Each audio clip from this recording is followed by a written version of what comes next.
start, Austin Public Health Director Stephanie Hayden will first say a few words, followed by Dr. Jason Pickett, Austin Travis County Alternate Health Authority, who is filling in for Dr. Mark Escott today, then Austin Public Health's Chief Epidemiologist Janet Pichette. And then we'll open it up to the pool reporter who will ask questions from the media. Stephanie, over to you. Good morning. Thank you very much. I wanted to start today to talk about COVID-19 deaths. In Travis County, we have 179 deaths. What is very concerning to me as the health director is that these are individuals. These are individuals that have experienced, whether it was being at home or being hospitalized, they have gone through this as well as their families. We want to always keep in mind that during this process, there is a notification process that happens to the family, but our staff have to follow up with them to talk with them about contact tracing. I would like to take a few minutes to just really pause and pay respects to the individuals of Austin Travis County that have lost their lives. Let's take a few moments of silence. Thank you.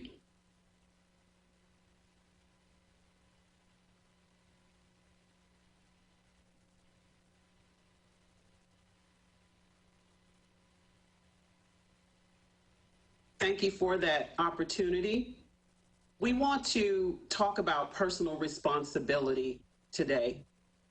As you are making plans to cover the essential needs of your household, whether you're an individual or a family, no matter how large or small, working and making sure that you are taking personal responsibility for your actions.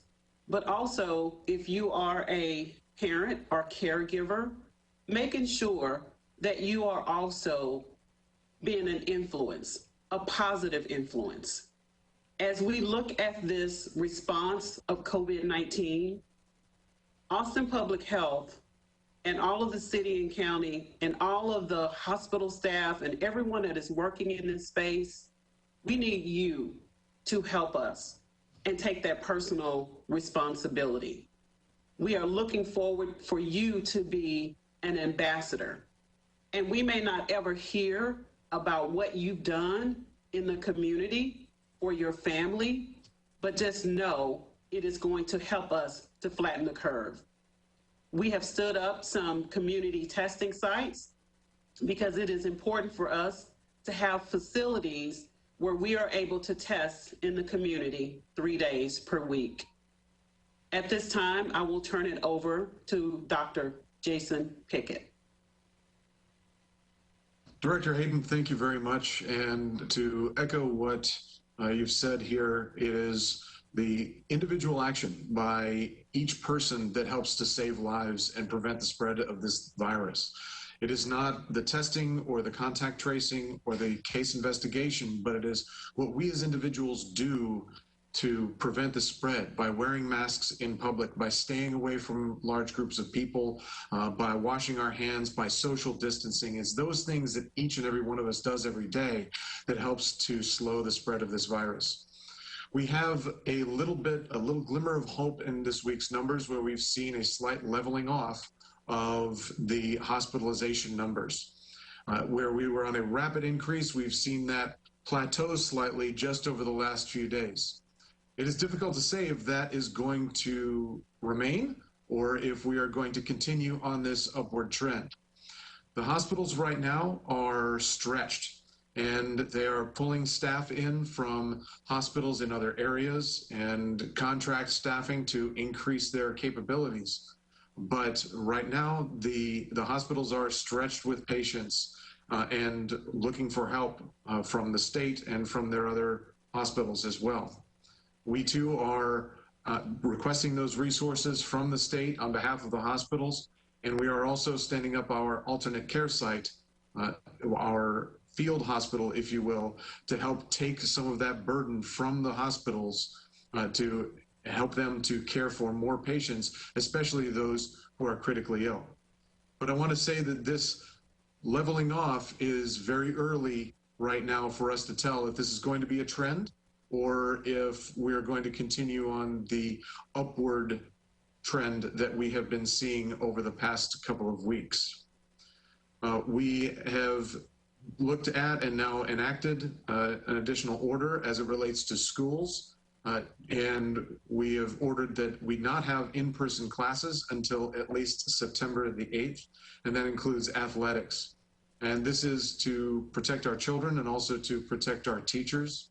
As we've seen from other areas that have opened schools early while there's still transmission, active transmission within their communities, when you look at South Korea, when you look at Israel, then opening too early led to substantial increase in cases.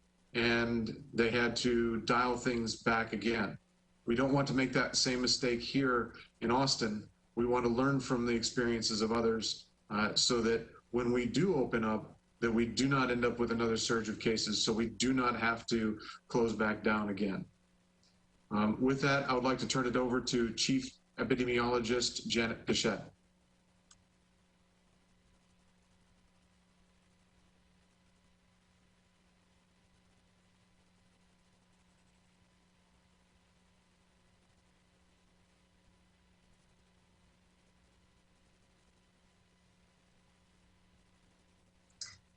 Hey, Janet, we're unfortunately unable to hear you.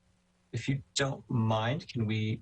Can you hear me now? Yeah, thank you so much. Okay, sorry. It looks like it's off, but I don't know why it does that.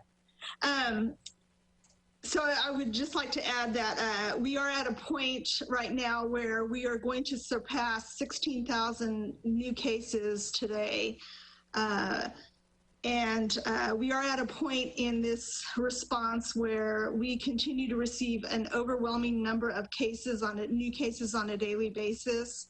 And we have widespread community transmission. What that means is that our activities related to contact tracing are going to be very limited in what they can do. And it again just reemphasizes the point that we are at a point in order to flatten the curve, we will require everyone to follow the orders that our governor and our local officials have put into place as far as wearing masks and protecting your family. If you did get a test, you need to stay at home until you get your test results back. Because if there's a possibility that we are seeing longer times as far as the time from when you receive the test until the time you get your result back, that there may be an issue. You may have an opportunity to be out in the community, and if that's the case, you need to probably stay home. So again, we are in what I would call a pandemic response, and it's going to require it's going to impact not just Austin, Travis County, as you see, it's impacting all the metropolitan areas in Texas, as well as a lot of the southeastern United States having overwhelming increases in the number of cases. And in order to get a handle on this is going to require everyone's cooperation and individual responsibility to prevent transmission. All right, thank you for those opening remarks. Now to our pool reporter, Molly Oak from KVUE. Hey, good morning, guys. Thanks for always doing that. I know we all appreciate the updates. First one is from KVUE. APH has previously said hospital capacity isn't a concern yet, but you were worried about the rate at which patients were being admitted and that we could get into a more dire situation. What's your assessment now of how we're doing on hospital capacity and especially ICU capacity? Thank you very much for that question, and I'll take that. We are, right now, the hospitals are stretched. They're needing to find additional staffing, and they are finding ways to care for more patients within the hospital based on the limited, or with the limited number of staff that they have. Right now, we are competing for resources for those hospital staff from many other areas. And so this is the true definition of a national or global pandemic, in that the resources are stretched thin everywhere. we've continued to make those requests, but right now those hospital beds are edging towards the maximum number that can be staffed and patients that can be taken care of. This is why we, a few weeks ago, decided to push forward with opening our alternate care site to help to take the burden off of the hospitals.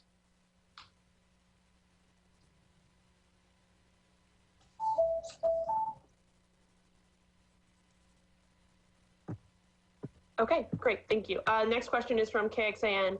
How is the newest construction order different than the one before? Are you still doing targeted testing for those workers, and are those clusters getting bigger or smaller?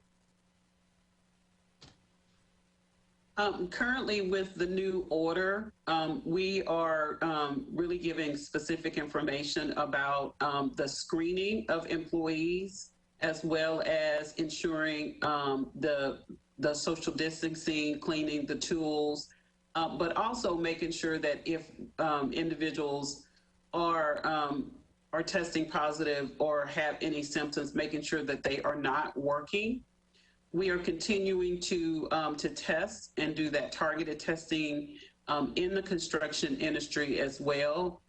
We are continuing to monitor those numbers as well. And so we're seeing a reduction in our numbers, but what we want to make sure is that the message is getting out to individuals that if they go to work and it is fine for them to be tested. We don't want them to just feel obligated to go into work and they know that they're not feeling well, or they may have a family member that's home that is COVID positive. So we want them to be able to isolate as well with their families. So we will continue to do that targeted testing with our community partners, and then also encourage essential workers to go to our community testing sites as well.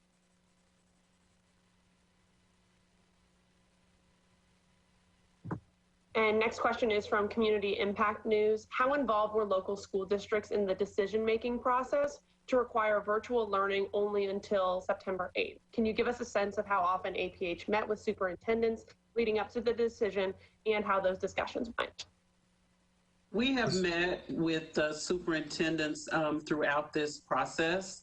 We have a few superintendents that sit on what I'll call our policy group. And so we have been meeting with them since the inception of this COVID-19 response. Dr. Escott held a meeting just recently. He does meet with them monthly, but he also held a meeting with them on Monday to talk about and get their perspective, things that they were working on. So it's important for us to know that this is a collaborative process. We will provide to them our public health expertise, but because they are school officials, we are depending on them and work with the information and guidance that's been provided from TEA, but we are ultimately depending on them to implement those practices.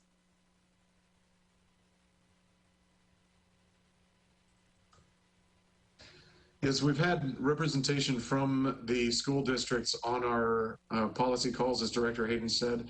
That policy board meets several times a week. So from the very beginning of this response, they have been there at the table with us, with the city leaders, with hospital leadership, in helping us to craft this response.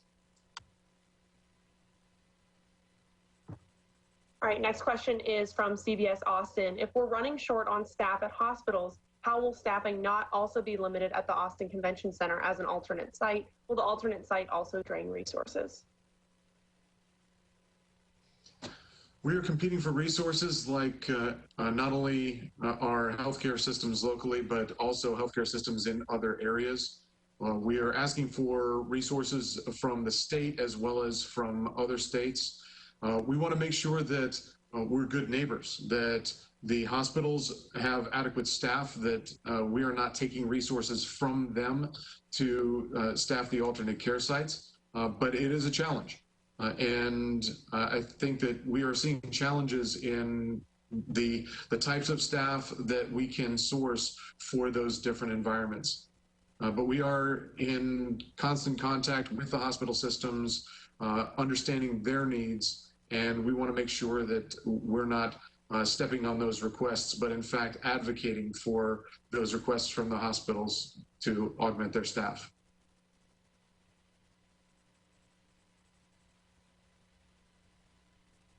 And next question is from KUT. Austin had the highest COVID positivity rate in the country 2 weeks ago. Can you update us on the positivity rate now?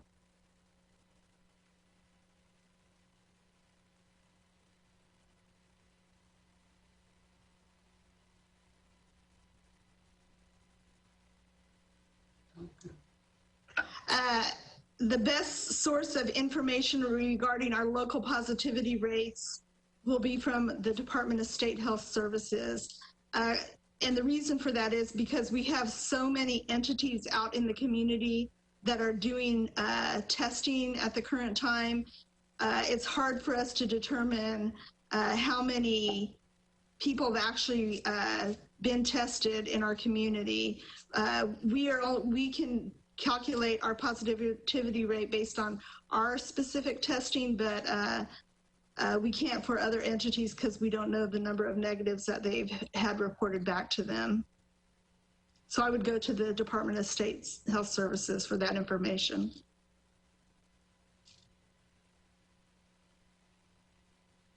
Next one's from the Statesman. Have any fines or penalties been levied for people or businesses that have violated local orders yet, other than those given by TABC? Why should people think new penalties will be enforced when they haven't been before?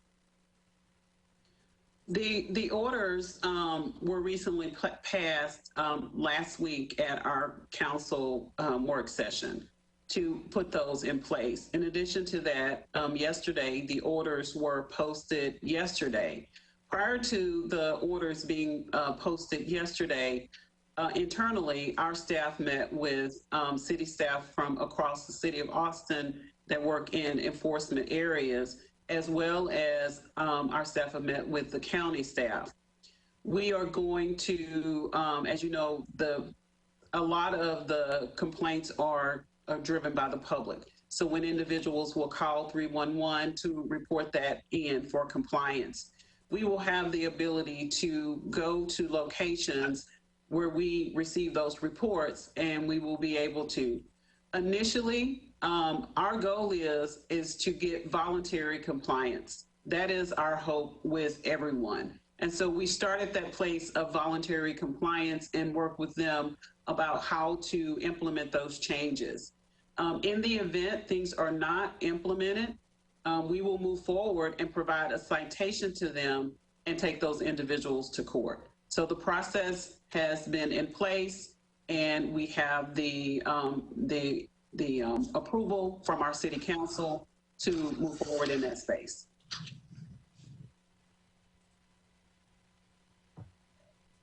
And next question is from Co-op Radio. For more than a week, we watched the dashboard data indicate that we were in stage 5, yet there was no announcement. Yesterday evening, Dr. Escott declared schools could not open as usual based on data. What data? Is this the same data supporting the dashboard? The data Dr. Escott is referring to is that, you know, that we monitor data on a daily basis. We look at the data from the number of individuals positive, our positivity rate. We look at the number of individuals that are in the hospital, that are in ICU beds. And so this is a collaborative process.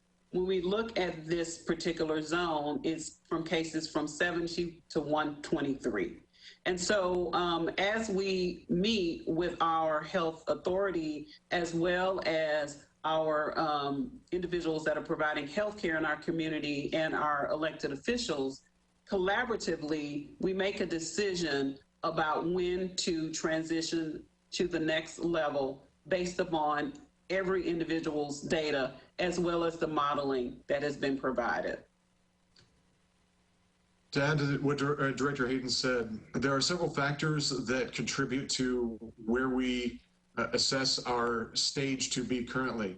The running new hospitalizations, that 70 number, is one of those factors, but there are other things such as the rate of change, as well as hospital bed status, that help to contribute to when we believe that we're moving from one stage to another.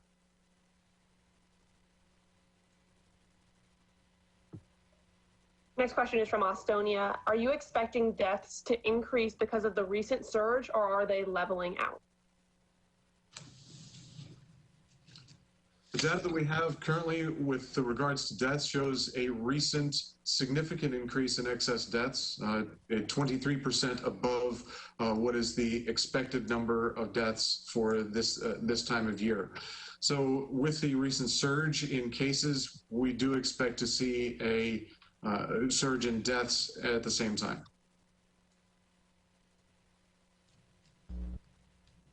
Next question is from Univision. With the new school year around the corner, many school districts are already deciding to go 100% with virtual classes for the first 3 weeks of the school year. How bad does the situation have to be in order for you guys to recommend doing virtual classes for the rest of the school year? It's difficult for us to model beyond just a couple of weeks from now because individual behavior influences the spread of the virus within the community, how people are adhering to the social distancing and the masking. And this is something that we model week after week to see where we might be a little bit of time from now, a few weeks from now. But unfortunately, our ability to see into that future is very limited. It's really only accurate within a couple of weeks, a few weeks from right now. So we evaluate this on an ongoing basis to see what the disease is doing in the community, how our cases are rising or plateauing or falling off to make recommendations for policy. So unfortunately, we just can't say what things will be like in October because we just don't know.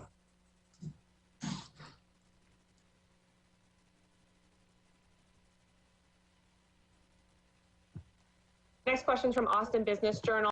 Have there been any new indications on the rate of transmission over the past week?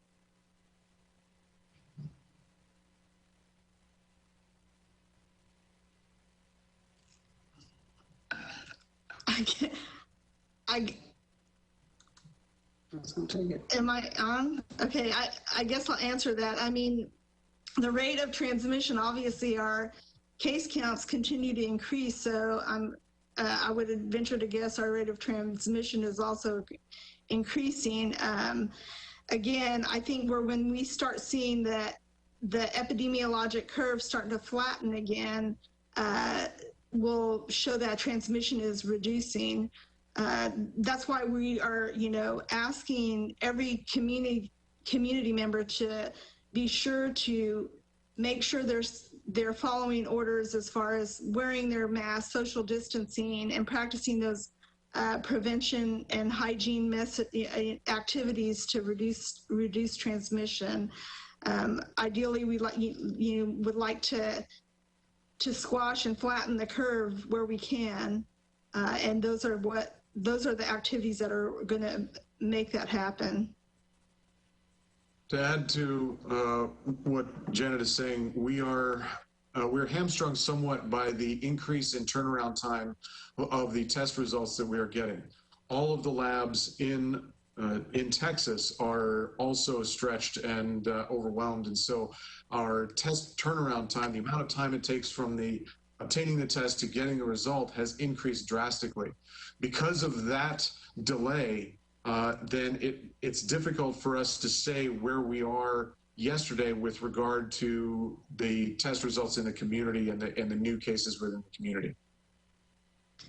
Yeah, and again, that's why it's so important for individuals who are tested, because there could be a lag of 5 to 7 to 10 days to get your test results back if you are tested. We're asking people who have been tested to remain home until they get their test results back, so they're not actively transmitting disease should they have it and not be aware of it. Box 7 is asking, what will a 3-week delay in opening schools actually get us? It gives them more time. It gives them more time to prepare and to develop their plans and put in place their methods for mitigating the spread of the disease. TEA and the CDC have come up with some great recommendations with regard to how to distance within schools and spreading out the desks, wearing the masks, uncrowding the hallways so that kids can be farther apart. These are all great suggestions, but we do not have them in place right now.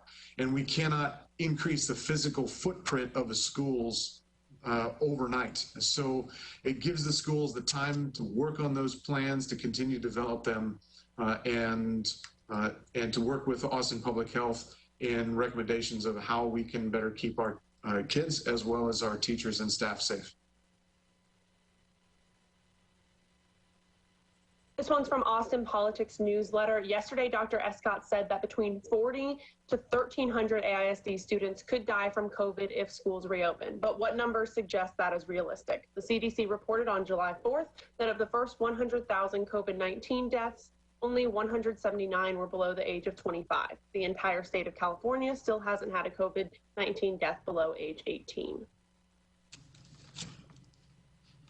So we are locally, we've not had any deaths in children from this disease. So we have to go with data that we get from other areas that have been harder hit, places like China.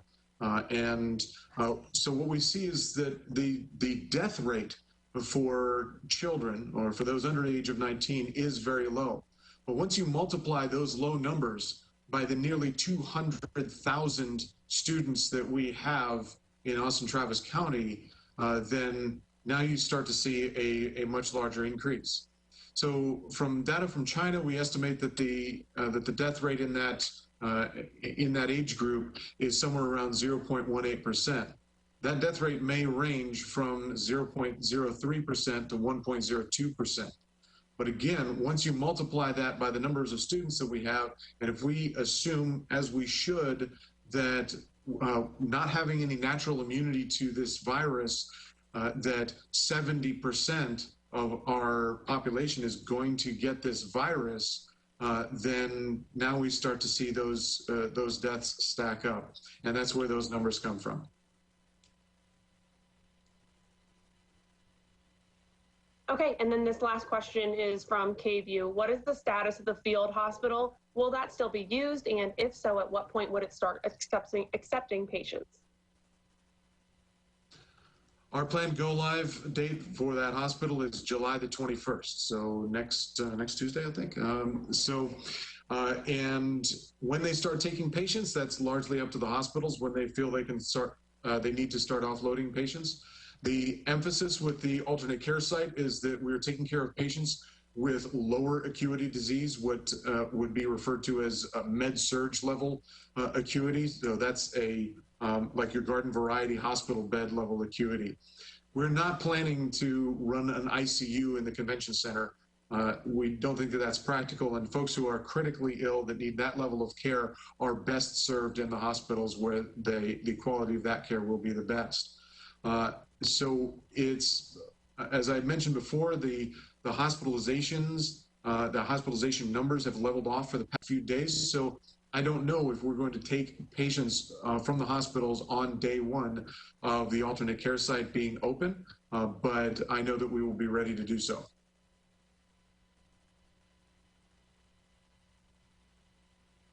Right, that wraps our media portion of the media availability.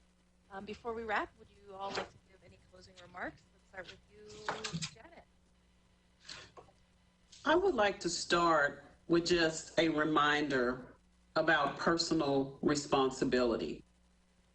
My call today is a call for action. As an individual, I would like for you to think about what 3 things that I could do to make things better for my community when I'm thinking about COVID-19. As you're thinking about that personal responsibility, those individual things you can do, one is please try to limit going from your home. We understand that, we have individuals that must leave their homes to go to work. We have individuals that may need to go out to grocery shop. But if you are in a position where you don't have to leave your home, then we will request that you limit going to places. We also request that you also be that person, be someone's North Star, where someone can say, you know, my friend has really taken upon themselves to be this unsung hero in our community. And these are some of the things that they are doing. And maybe those things will continue to be, to rub off on other individuals. We want to encourage individuals to come to our community testing sites. We have a site at Dove Springs, as well as Brunberg Community at Walnut Creek, and at Givens Park. We are there 3 days per week, and you can go through our testing site and sign up for that testing. If you don't have access to the internet, we still encourage you to call our nursing line and talk with them, and we will definitely get you scheduled. We thank you for the things that you have done, because we do have people in our community that are really doing some awesome things. They are checking on other people. They are making sure that other people's basic needs are met by providing food, et cetera. And so we applaud you, our heroes in our community. Thank you very much. I'll turn over to Dr. Jason Pickett. Thank you, Director Hayden. Very wise words there. It is on all of us to stop this virus, to slow its spread and protect our most vulnerable people. Now, we do not yet have a vaccine for this, and I do not know when that might occur. There are a lot of folks who are working very hard to develop one that will be safe and will be effective. But until that happens, this virus can run through our community, and we will not see herd immunity until about 70% of our community has developed immunity, either through getting the virus or through a safe vaccine. And this is why all of these actions that we are taking are so important to prevent that spread, because we don't have another way to prevent that spread right now. We have this alternate care site that's being stood up. I hope that we don't have to take a single patient in it. I hope that the disease levels off, that the hospitals are able to care for everyone that needs to be cared for in that hospital setting. But we got to be ready for it, and we will be ready. So I'm optimistic. You never want to work very hard on a large project and then never use it, but I hope we never have to use this one. And to echo what Director Hayden said, thank you so much for what you are doing to help slow this down.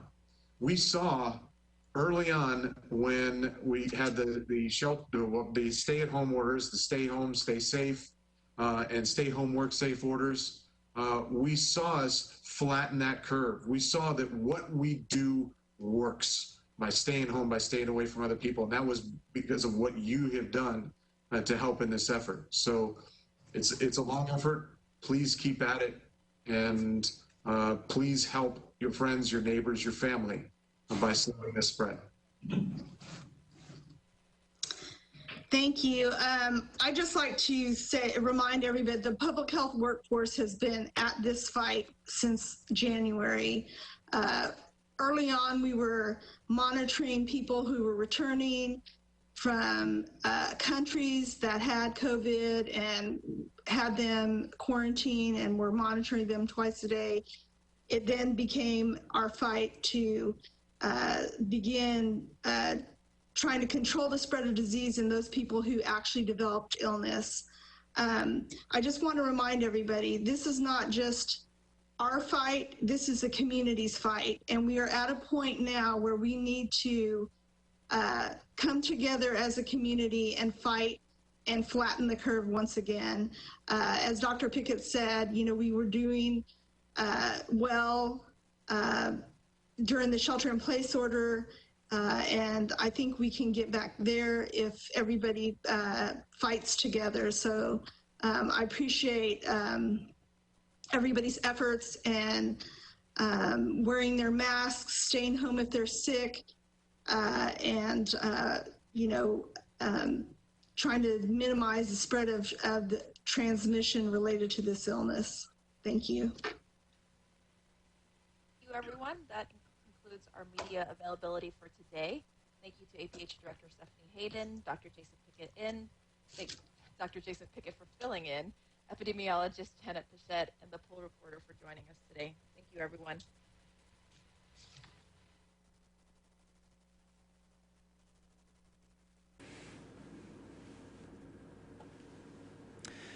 Hey there, everyone. Will Dupree here in the KXAN Live studio. We just wrapped up the weekly briefing that Austin Public Health and several officials held to update us all on the COVID-19 outbreak here in the community. Of note, an emergency order has been issued by Austin's interim health authority, Dr. Mark Escott. He was unable to join the call for reporters today, but Dr. Jason Pickett was there in his place. But his order states at the bottom of your screen there that school districts are not allowed to hold in-person classes until after September 7th. That applies to school athletics as well. So that's a new order. We do have more information about that and what is all included in it on our website, kxan.com, and on your KXAN News app. So please pick that up and read more about it there. What was most interesting to me was that Dr. Jason Pickett, the alternate health authority who spoke during that press conference, was saying there is a glimmer of hope in this week's numbers. They did see a plateau in hospitalizations. However, that's very tenuous at this time. He said that, quote, hospitals right now are stretched. They're trying to pull in staff and extend contracts to get additional workers, but there is a run on that, which makes it very difficult, and why they're pushing these kind of safety measures for all of us in the community so that we can try to protect ourselves and not overrun our hospitals because they are overworked at this point and are trying to stave off the worst. Janet Pichette, the chief epidemiologist for Austin Travis County, also passed along this advice to anybody who gets a test.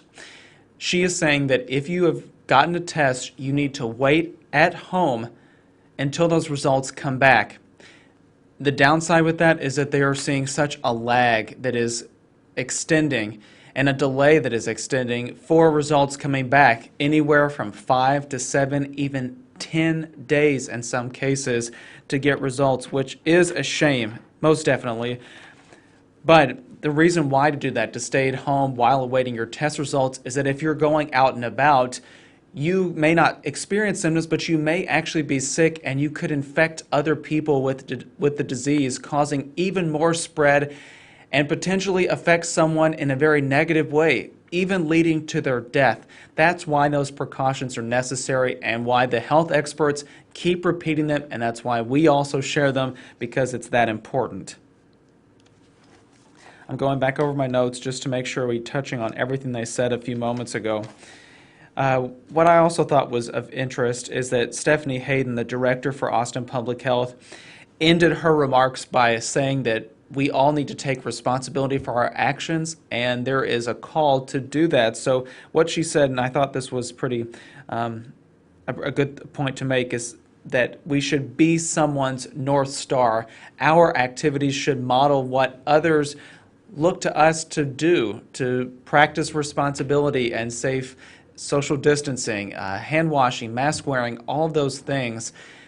You can be an example for somebody and make them maybe change their behavior so that they can protect themselves and others, because this situation is far from over. What they're also saying is that there is an alternative care facility that's going to be set up at Austin Convention Center. It should be open by July 21st. That's the start date for it.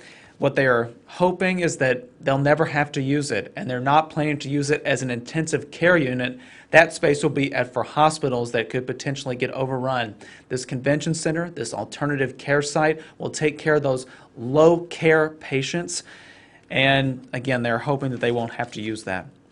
I'm Will Dupree here in the KXAN Live studio. We do appreciate you all watching. We're going to take our stream down. You can watch this full video once again if you missed any part of it over on our website, kxan.com, and the KXAN News app. You can also watch the replay on Facebook if you're watching on the KXAN News Facebook page. Thanks again for watching, everybody. We'll see you back here another time. Please stay safe and healthy, and if at all possible, still at home.